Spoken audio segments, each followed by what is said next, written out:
Have you ever been in a conversation that suddenly turned hostile? Or dealt with someone who seemed determined to push all your buttons? In today's world, difficult interactions are inevitable. But what if I told you there's an ancient philosophy that offers powerful tools for navigating these challenges with grace?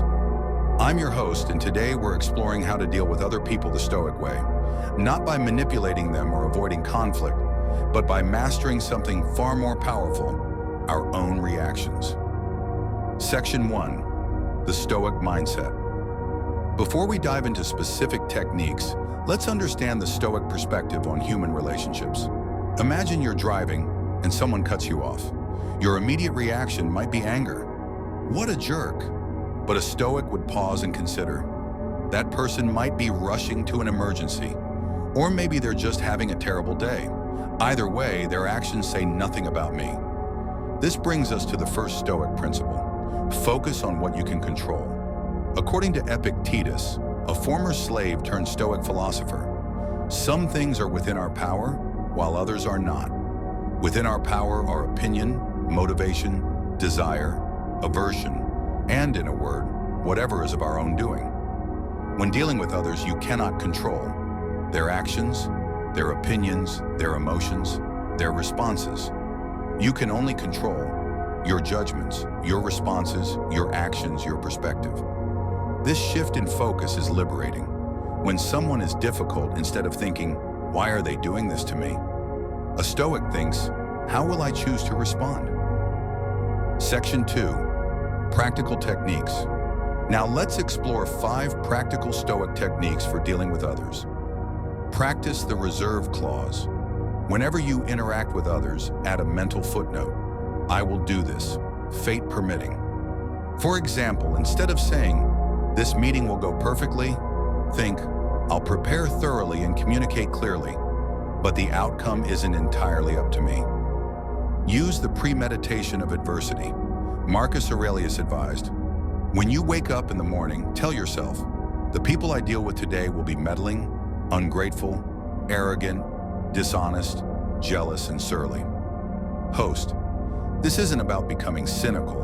It's about psychological preparation. By mentally rehearsing difficult interactions, you're less likely to be thrown off balance when they occur. For example, before an important conversation, take a moment to consider, this person might disagree with me. They might be dismissive. How will I maintain my composure?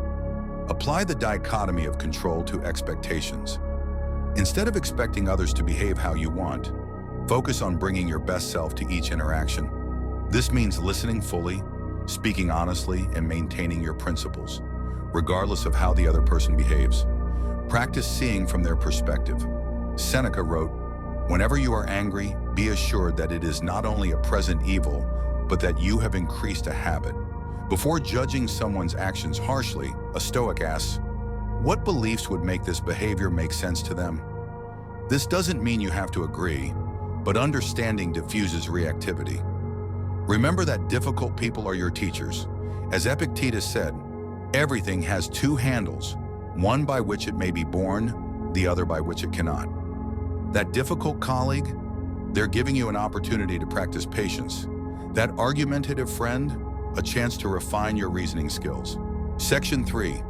Real-world applications. Let's see these principles in action. A non-Stoic reaction might be immediate confrontation or office gossip. The Stoic approach: recognize what's in your control, your response, not their behavior.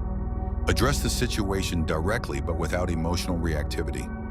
Focus on the work itself rather than recognition. Scenario 2.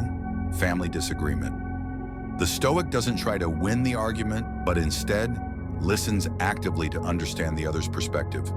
Responds to the core concern rather than inflammatory language. Maintains internal principles while being externally adaptable. Public criticism, a Stoic response involves pausing before reacting, evaluating if the criticism contains truth, responding with dignity rather than defensiveness. Section 4. Benefits and challenges. Practicing Stoicism in relationships isn't easy, but the benefits are profound. Inner tranquility that doesn't depend on others' behavior.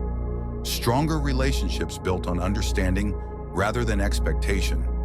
reduced conflict by addressing issues before emotional escalation, better decisions made from reason rather than reaction. But let's be honest about the challenges. It takes consistent practice. You'll fail sometimes, and that's okay. Others might initially misinterpret your calmness. Our culture often rewards dramatic reactions. We suffer more in imagination than in reality. Most of our relationship suffering comes from our judgments about others' actions, not the actions themselves. Conclusion: dealing with others like a Stoic isn't about becoming cold or disconnected. It's about engaging more authentically by removing the filters of judgment and expectation. The next time someone tests your patience, remember, focus on what you can control. Prepare for difficulties in advance. See from their perspective. Use challenges as opportunities for growth. I'd love to hear your experiences. When have you successfully applied Stoic principles in dealing with others? Share in the comments below. If you found this helpful, please like and subscribe for more practical philosophy videos. Until next time, remember what Marcus Aurelius said: when you wake up in the morning, tell yourself, the people I deal with today will be meddling, ungrateful, arrogant, dishonest, jealous, and surly. None of them can hurt me unless I permit them.